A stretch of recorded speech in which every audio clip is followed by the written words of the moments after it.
Understanding green as grass, an English idiom explained. Hello, everyone. Today, we're diving into a fascinating English phrase that's as colorful as it is descriptive: green as grass. This idiom is packed with meaning and is a great example of how the English language uses colors to convey specific characteristics.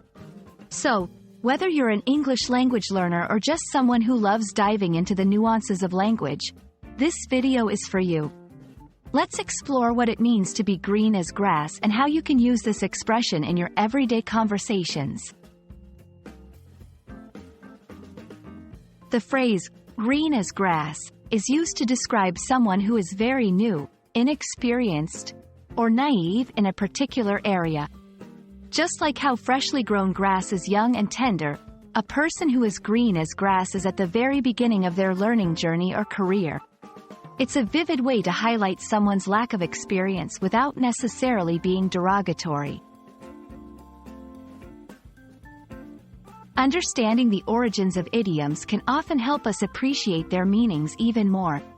The comparison to green likely comes from the natural world, where green is the color of new growth, spring, and renewal. Historically, being green has been associated with youth and inexperience, not just in English, but in many languages and cultures around the world. This idiom taps into that universal symbolism to convey its message. Using green as grass in conversation is straightforward but requires a bit of care to ensure it's not taken as an insult.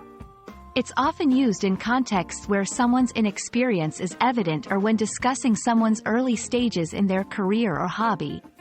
For example, when I started my first job, I was green as grass.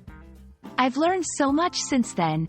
You can't expect too much from him at this stage. He's still green as grass in this field. English is rich with idioms that convey the idea of inexperience.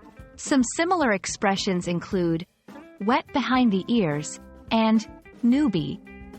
Each of these has its own nuance, but they all circle around the concept of being new and inexperienced. Comparing these can help learners grasp the subtle differences in tone and context where each might be more appropriate.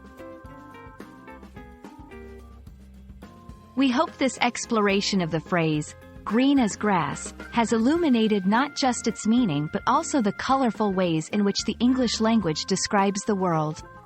Idioms like these add depth and vibrancy to our conversations, making them more engaging and expressive.